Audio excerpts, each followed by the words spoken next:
आज मी माध्यमामार्फत राज्य सरकार समोर एक गंभीर मुद्दा मांडू इच्छितो। 12 सप्टेंबर रोजी शासनाने वर्धा, चंद्रपूर, हिंगोली आणि सोलापूर जिल्ह्यामध्ये झालेल्या अतिवृष्टीमुळे झालेल्या नुकसानासाठी तात्काळ मदत जाहीर केली। हा निर्णय स्वागतार्ह आहे, परंतु याच वेळी यवतमाळ आणि वाशिम जिल्ह्याकडे संपूर्ण दुर्लक्ष करण्यात आले आहे। वाशिम जिल्ह्यामध्ये मे ते ऑगस्ट कालावधीत झालेल्या अतिवृष्टीमुळे तब्बल 16,302 शेतकऱ्याचे 10,720 हेक्टरमधील शेतीचे नुकसान झाले आहे। इतक्या मोठ्या प्रमाणावर हानी होऊनही शासनाने या शेतकऱ्यासाठी कोणती ठोस मदत आजपर्यंत जाहीर केली नाही। यवतमाळ जिल्ह्याची परिस्थिती जर अधिक गंभीर आहे।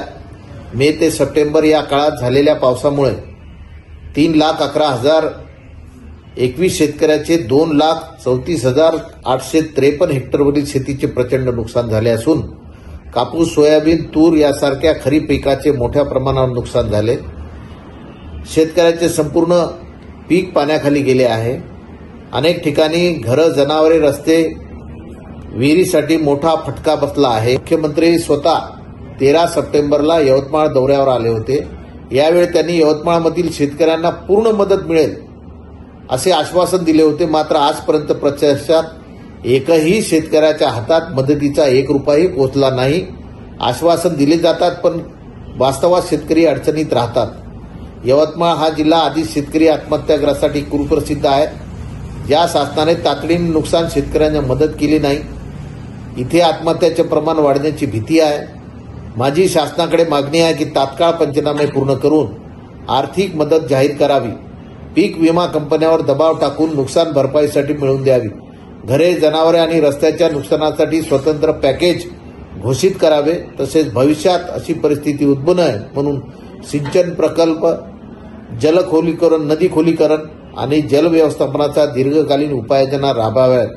मी आपल्यासमोर सांगू इच्छितो की 12 तारखेला जो GR या ठिकाणी निघालेला आहे त्याची प्रत मी या ठिकाणी दाखवत आहे। याच्यामध्ये यवतमाळ जिल्ह्याचा कुठेही याच्यामुळे या जिल्ह्यामध्ये यवतमाळ आणि वाशिमचा कुठेही या ठिकाणी उल्लेख नाही। जे काही पैसे मंजूर झालेले आहे ते नागपूर विभागामध्ये वर्धा, चंद्रपूर आणि हिंगोली आणि सोलापूर असे, पुणे विभागामध्ये सोलापूर असा निर्णय या ठिकाणी झालेला आहे। परंतु यवतमाळ आणि वाशिम जिल्ह्यावर या ठिकाणी शेतकऱ्यावर अन्याय झालेला आहे आणि मुख्यमंत्री साहेब आता 12 तारखेला येऊन गेल, मोठमोठ्या घोषणा त्या ठिकाणी केल्या त्यांनी आणि त्यांनी सांगितलं की शेतकऱ्याच्या पाठीमागे मी खंबीरपणे उभा आहे। त्याचा व्हिडिओ सुद्धा मी या ठिकाणी तुम्हाला दाखवणार आहे। आता आपले यवतमाळ जिल्ह्यामध्ये माननीय मुख्यमंत्री साहेब या ठिकाणी आले होते, काय म्हटलं ते पहा।